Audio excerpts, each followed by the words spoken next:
Hello everyone and welcome back to the channel. I am Abe with MysticGenMara.com, a small town mystic from the middle of Idaho, and today I would like to introduce you to a different kind of character. In the description of the video I call him a side character. He does play a pretty prominent role, but he's not the main focus of this particular event that we'll be going through.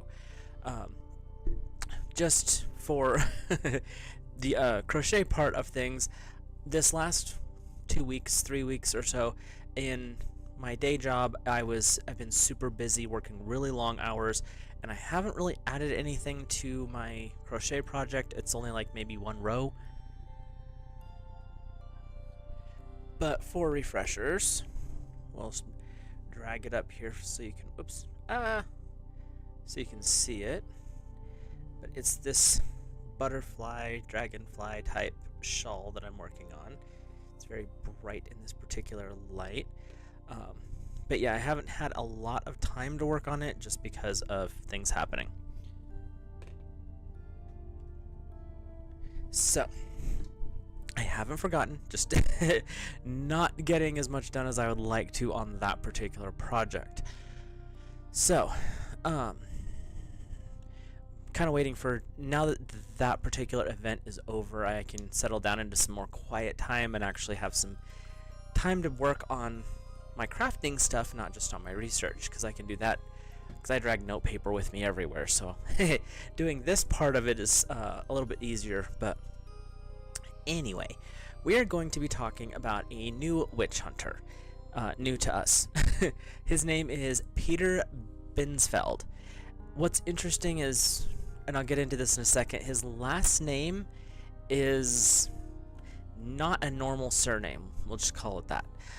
This particular ancient bishop has a minor to major, depending on how you look at it, part to play in the time period that we're going to talk about.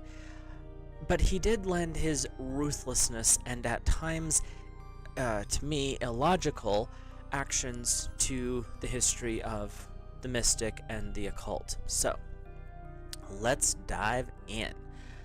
And for reference, these pictures are not what I want to call it.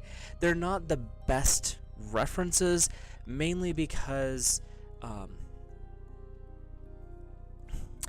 he didn't have a lot of images. I found one that was associated to him, and that's this one here.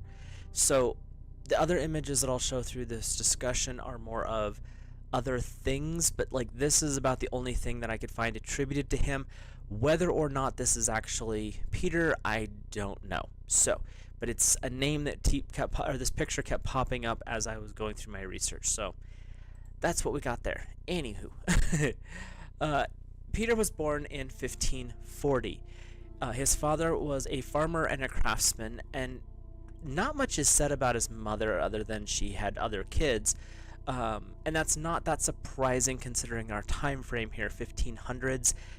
Women who were not of special blood or special position were generally ignored by history, and so she was ignored by history.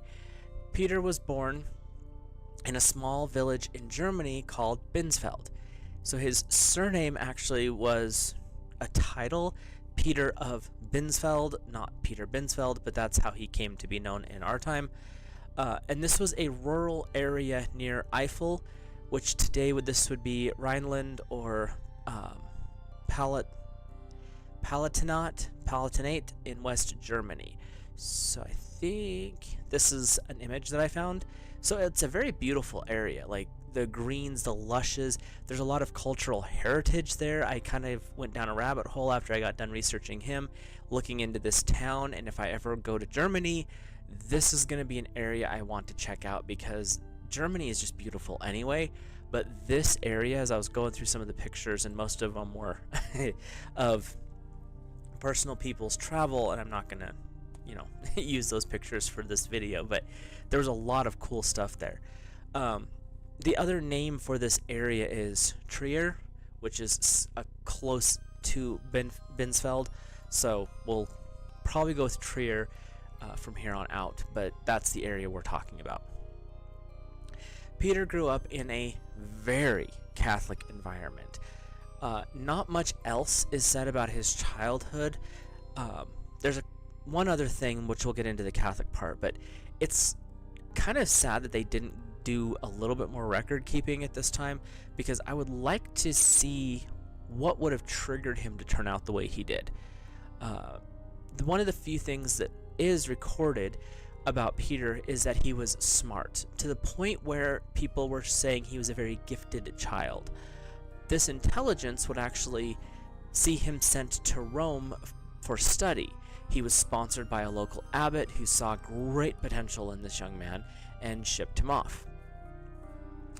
And I'm curious as to what potential this abbot saw. Nothing is said about the abbot, no name that I could find. But I'm wondering if he saw, like, oh, he's going to have a great future as a witch hunter, or if he was just a smart guy and that's what they were doing, was sending him off as, like, you're smart, go learn. And tonight's kombucha is not sponsored, just my favorite drink at the moment, the Synergy one. This one is Sacred Life.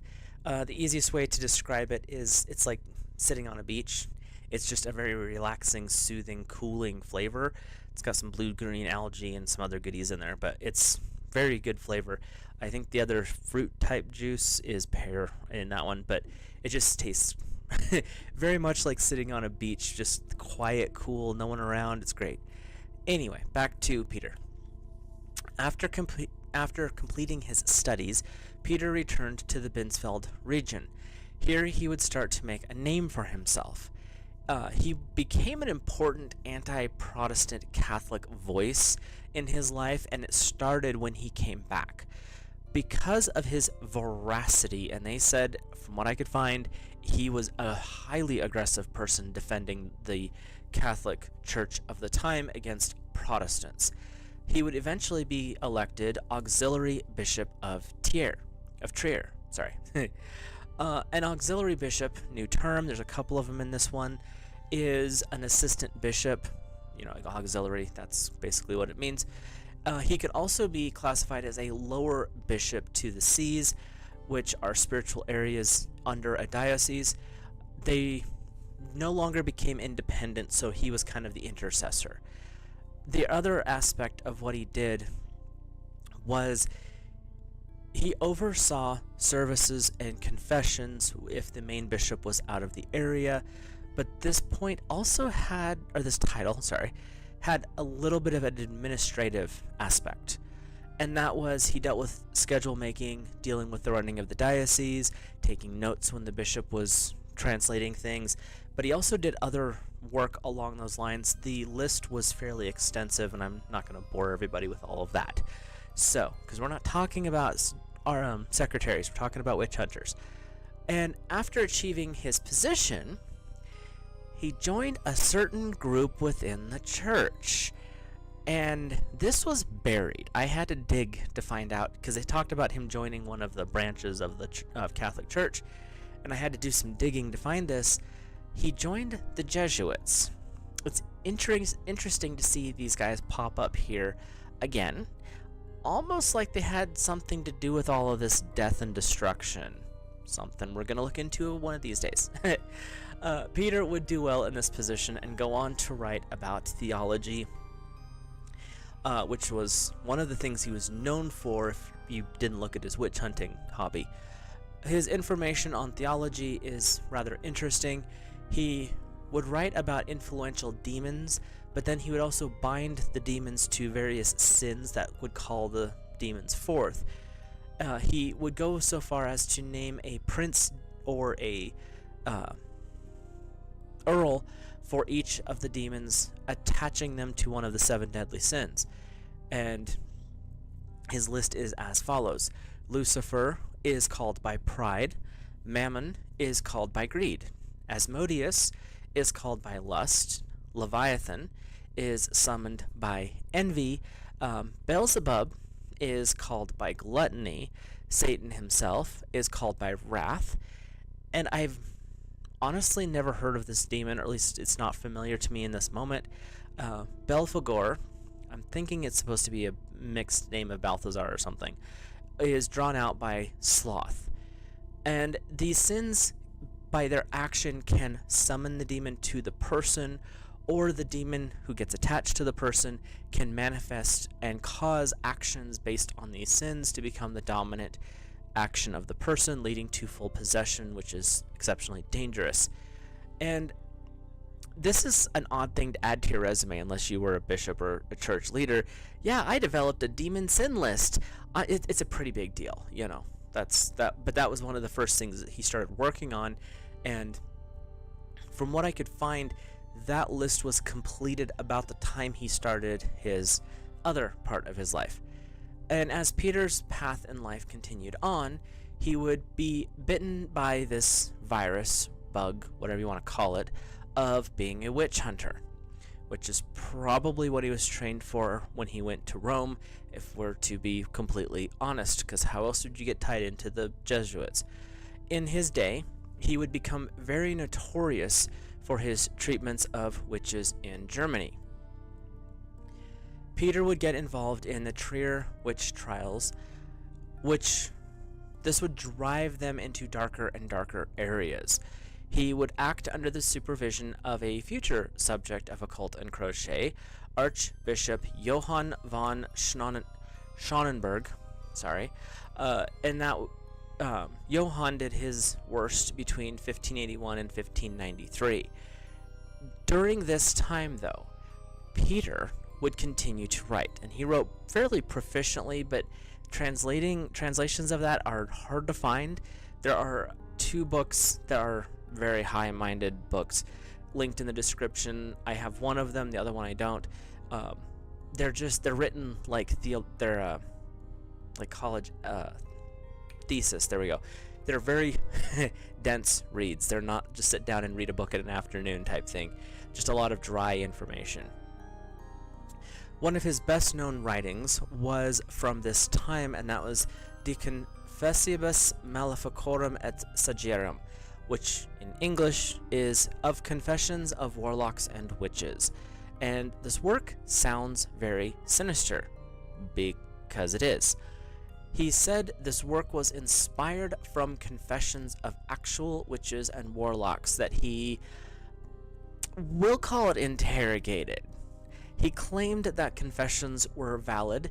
No matter how much torture was used, it'll always tell the truth if you put enough pins in them.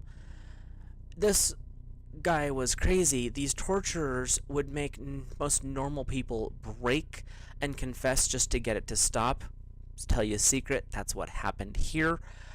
And these confessions, according to Peter and his cohorts, were considered valid in all situations and completely sane and legal. Okay. One day I might, just depends on the information and how many nightmares I want to have, go over and do some research into the tortures that they would use. Some of them were pretty benign, exceptionally painful, but not like bloody. Other ones, they got a little inventive, and that's where I'm not sure if I want to go into all of that, but we might do that later. Also, Peter was fond of something called denouncements, and if you know what the Salem witch trials are, that is not a new term to you. This is where a witch or someone who is afflicted by a witch would name names. Kids were used to denounce their parents, neighbors against neighbors, confessed witches calling out others who were within the coven, generally gossip on a lethal level. One famous person who got mixed up in all of this and that Peter moved against, and I'm talking big move, shocking that this actually went through, thought to be the highest ranking victim or witch hunted in Europe. And when I get into this a little bit more, you're going to figure out that the witch hunts in this area weren't always witches.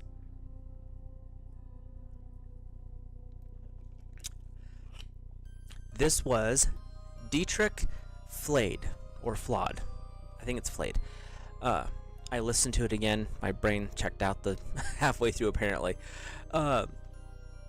Dietrich was a very wealthy and well-known person in the area in his day. And from reports, he actually had a reputation that spread across the country. So it wasn't just in Trier, it was also in most of Germany that they at least had heard of him, because he was that big of a deal. He was the rector of the local university, and he was the chief judge or justice of the electoral court for that vicinity. This is a big person. This is not a commoner by any stretch. And he headed a non-religious version of court, because what Peter was involved in was 100% the church's version of it. Not always the greatest thing when we talk about witch hunting, but Dietrich was like, no. He wanted to use the law to try people, not emotions and misinterpreted religious doctrine. He doubted the accusations that had been made and very commonly denied the use of torture to gain confessions.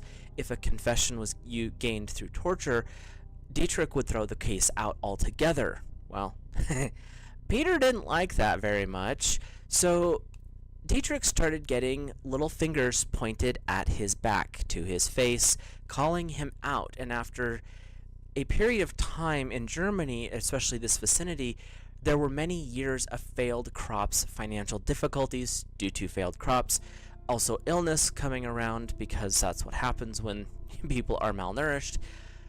Peter started to point fingers at Dietrich, that he was the problem here. Dietrich, during this time, was also trying to keep restraint over the witch trials, keep them from outright executing people for no purpose, which was happening a lot. He tried to use the laws outside of religious zealotry to try people and to keep people from being executed without need. Evidence and facts versus fear and hate. Which, I gotta give him props. Good on him. The logical approach to trials angered this bloodthirsty zealotry. And who led the mob? Who was pointing the most fingers? Who was making little whispers about Dietrich causing the financial issues and the crops to fail and the reason everyone's getting sick? None other than Peter Binsfeld. Peter would join in with the governor of the area in accusing Dietrich openly, publicly, and very aggressively of witchcraft, and would eventually arrest him and bring him in for interrogation. And during this perfectly safe and sane interrogation, Dietrich would calmly say he did nothing wrong and lay out his proof and facts and evidence, and they would of course let him leave. Oh wait, no, that's the wrong timeline. Under severe torture, bones breaking, we won't go into the rest of it, but we'll leave you with that image. Dietrich would confess to being at Sabbats with doing the dirty or copulating with demons. Didn't specify gender on that. There's one place that added, and it specifically said they added like a succubus type feat, so more feminine, but other references said just copulation. And using magic to harm others. This harm included blighting the crops, causing vast illnesses, and of course making people become poverty-ridden. They would also convince him, and I use that term on purpose, they would also convince him that he had performed profane Eucharist rites and gained the ability to fly through the night to cause chaos and death in his wake. They would even, by the end of this hellacious torture, get him to start naming names of the others in his coven. You know, the coven that didn't actually exist according to, well, any historical record. After some time of Peter's gentle attention, the nightmare mock trial would convict Dietrich in September of 1589. And I'm so baffled by this as I was going through this research. On the 18th day of September of 1589, they would, and I love the way they phrased this. This is the part that had me confused. A direct quote in his journals, Peter's journals, and the legal record, mercifully and Christianly strangle Dietrich into unconsciousness. Once unconscious, they would truss him to a stake in the town square and summarily burn him to ash. His death cut the only restraint and bond on the insanity of the church and the bishops in that area. This was not the only leading citizen that had been accused and executed. Peter and his crew, after removing Dietrich, would go on to attack 2 burgomasters and several counselors and lawyers, as well as many lesser judges that wouldn't bend the knee. A burgomaster in this particular instance is a magistrate or mayor, if you will, of an area. It can also be a form of aquatic bird. Fun fact. It's actually a form of gull that lives in the Arctic region. Just wanted to lighten the mood a little bit before we go back into the nightmare. And back we go. After someone was accused, and this is where I question how much of this was witch hunting and other things were going on here, a family would be stripped of all belongings and sent into exile. And this is where I ask the question to any of you who are watching. Do we really think that this entire witch hunting thing, starting in the 1400s, going on through the 1700s, give or take a decade or two, was about witches and witchcraft, or was it about money, land, and power grabs by a certain religious authority? I'll let you decide and let me know in the comments down below. One thing that is rather disturbing about Peter, though, I mean, besides the obvious that we've been discussing, Peter claimed, and this is a weird claim, that boys under the age of 14 could not be witches, therefore not convicted. And for girls, the age was a bit younger. 8 girls under the age of 12 could not be convicted of witchcraft, which is insane. But this age was not firmly established by him or in his thought pattern or the people around him. This was a general guideline. You know, one of those ones where you can like sneeze on it and move the guideline, move the goalpost type thing. Some kids were more evil, or they like to use this word too, precocious, so that age could be adjusted as needed. He looked to other witch trials that were going on in the area and in other countries and Peter confirmed, that a very young child could be confirmed to be a witch. And as reference and proof of such evil doing, he pointed to trials where children as young as 2 were convicted of witchcraft and burned. 2? They couldn't talk. What was going on in Germany, or Europe at this time, really? 2? I can wrap my head, as weird as it sounds, around 12. I can sort of see where they get the 14. But 2? This is the kind of crap, and I'm sorry, I'm getting a little testy about this, but this is the kind of crap that makes me want to denounce every form of mainstream religion when they get authority and power. This is what happens when religion and politics join. They cannot be kept together. Keep them apart. Religion, go over here, teach morals and ethics. Politics, stay out of my life, protect the country. I don't want to deal with the rest of it. But do not let these two merge. This is the kind of stuff that happens. It's not just adults that die. These are 2-year-olds. This was insanity. But this is the crap that went on. Now, am I blaming modern day Catholics? No. Their history is atrocious. They have come out and they've made it clear that's not the point. I'm talking about what happened. This is where blindly following just because they have a title is insane. Don't do that. Anyway, this is like I said, it's just insanity. These are innocent children. How many of you, and I am asking honestly, how many of you have seen a 2-year-old toddling around, falling into things, tripping over the dog, pinching the cat, have been thought, that is a witch? What would possess you to think that? Even in those weird thoughts that we have, that doesn't happen. Children are innocent. Children are the thing to be protected from psychos like this. This is the stuff that I want to bring this stuff up, because if we forget our history, which is happening at a rapid rate right now, we will repeat these issues. It is not so simple as, oh, well, that happened long time ago, we'll never do that again. This is a cycle that happens frequently because we are forgetting what's happened in the past. You don't have to be hateful to people today, but do not deny what has happened in the history of this spiritual communities as a whole and in this world. Wake up, educate yourself, and understand, when you are killing innocent children, you are not the good guy at all, ever. That is not how this works. So, sorry. It makes me just furious with this crap, because what? Two?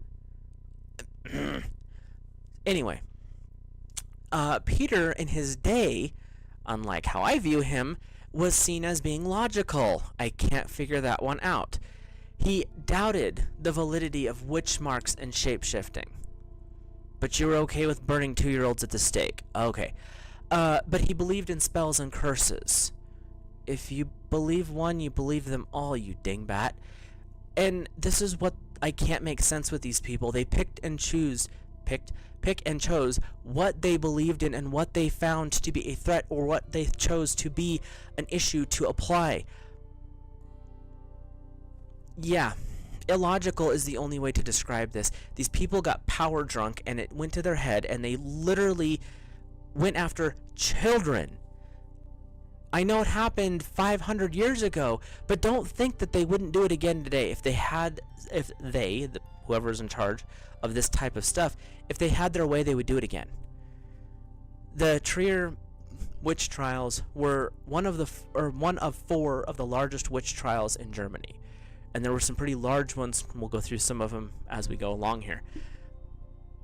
They are also said to be the largest documented witch trial in history. That's saying something, because these people took copious notes on all of them.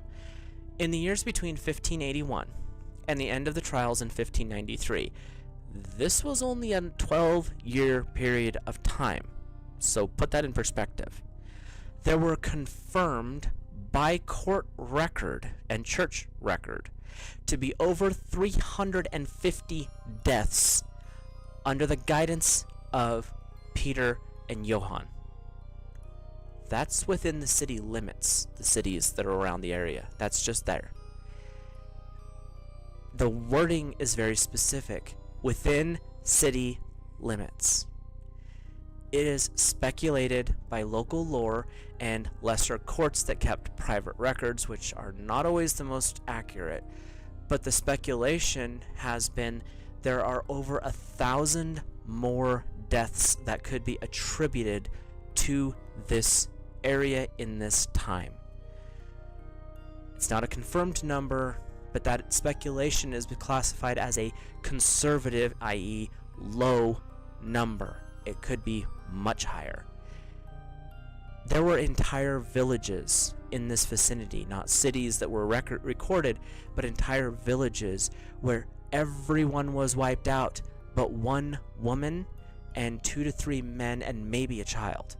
Entire villages under this type of garbage that was authorized by a religious group of the time. This is that thing that drives me nuts. I can't. And I do want to go deeper into some of these trials later. Right now I'm just going to stick with the people who are in charge of it, and that's Johann I'm going to talk about later, but Peter Binsfeld.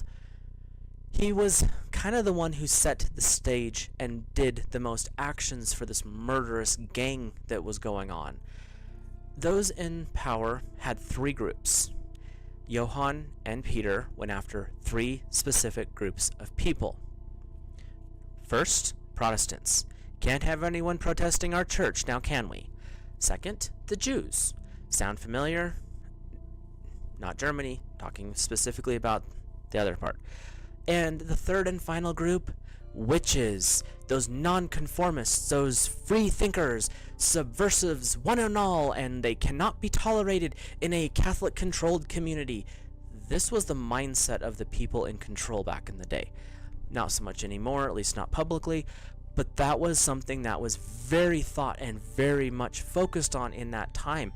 And when the common person could read a little bit, but they were scared because the church told them that if they went against the church, they would lose their souls, you kind of did what you were told. And you went along with things even when it made no sense to you, because the people in authority told you this is what you're supposed to do.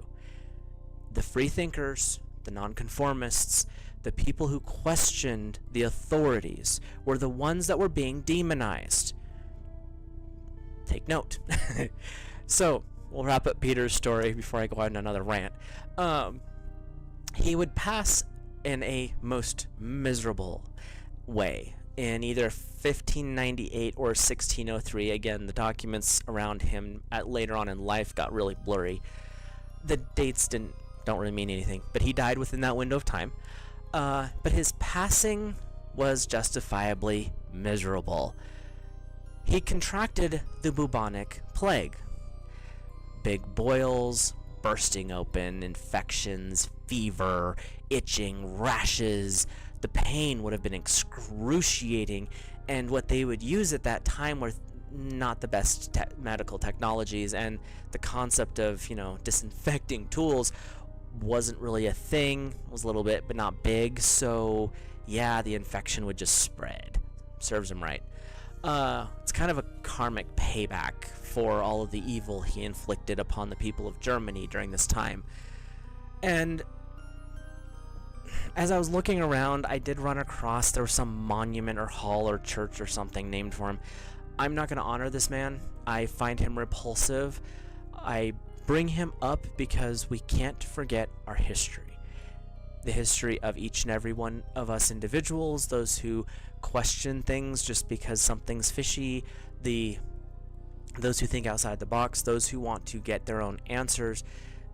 People like that back in this time period were demonized. They were given the title of witch with absolutely no justification for said title. And that's the part that just bothers me so much, is the more I went through him, and he had me pretty angry a few different times because I didn't go into all the details of what he would do.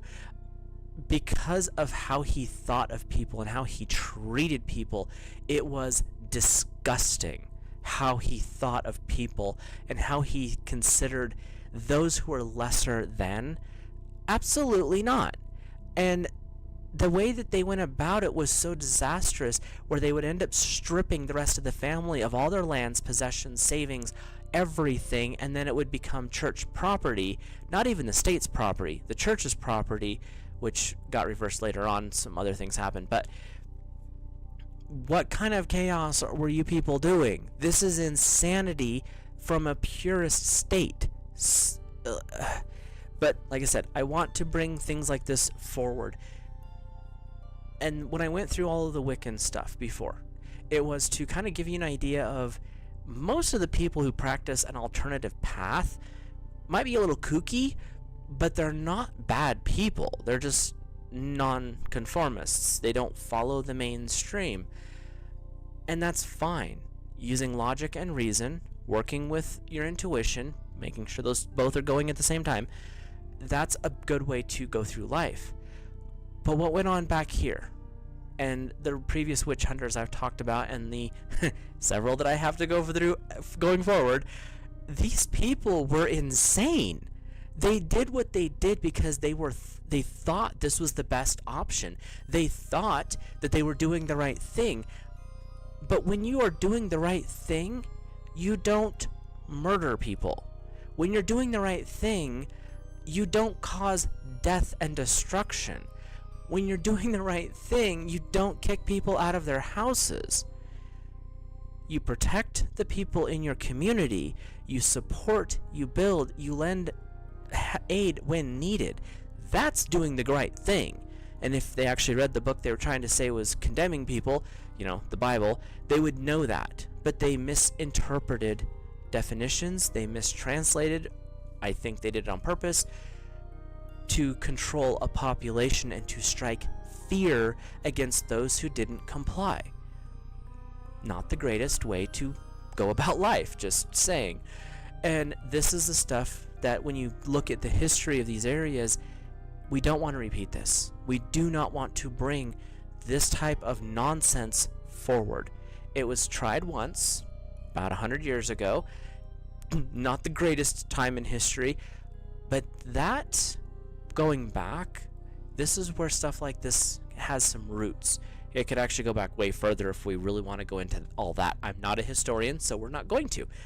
But be aware of your history. Be aware of the things that went before you. And like I said, that's kind of my purpose in doing this particular series, is getting people to see what happened. I'm not going to make it graphic or gory. That's not my goal. I don't want to I don't want to gross people out. But I do want you to think. I do want you to come to an awareness of there's reasons why people have always questioned things, and there's reasons why the church isn't always right. I'm not saying it's wrong, but it's not always right either. And it's okay, it's actually recommended to question things. Don't follow blindly, especially when it comes to spirituality and religion. Do not follow blindly. If it feels wrong, question it. Even if it feels right, question it. Use your logic to work with your intuition. So, with that, make sure I covered everything here. Yeah, this one got me a little spicy, but it drives me crazy when I go through this stuff. So, and I'd hoped that I'd calm down after doing my research to be able to do it and not flip out. That didn't happen. So, with that, I will let you guys go. If you're new here, hit that subscribe button, drop a like on the video, and comment down below. Let me know your thoughts on this type of stuff. I've added the Jesuits as well as a whole list of other ones to my list of things to do later. But as far as where we're at right now, I'm going to continue on going through the witch hunters. I have a list of about 15 of them. If there's certain ones that you're interested in, let me know in the comments. Otherwise, I will see you guys in the next episode, and hope you have a great rest of your week. Where's the button? There it is.